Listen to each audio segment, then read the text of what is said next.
So my name's Alex Jones and I work for In-Comm Training and Business Services in the Recruitment department for apprenticeships. On a daily basis, the job role is quite varied. I use the National Apprenticeship Service in order to put vacancies on for employers.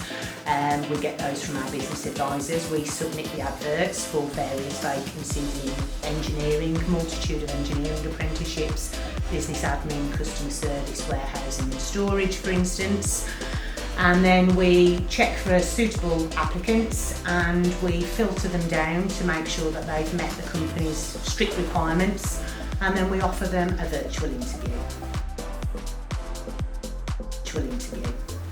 The process for applying for an apprenticeship is really straightforward. If the candidate searches to find an apprenticeship, for instance, on Google, it comes up straight away. It couldn't be any more straightforward.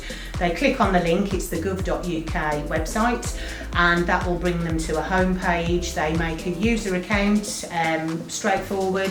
Most kids these days are incredibly tech savvy, so they won't have any issues. And then from there they can search for all the vacancies that they want to look for to their heart's content. So if engineering's your thing, type in engineering, search radius, and they'll all come up for In-Comm Training as a training provider, and of course other vacancies are also available. So once an applicant has applied on the apprenticeship website and we've spotted you, we've had a good look down your very in-depth application because we want you to sell yourself, so tell us all about you.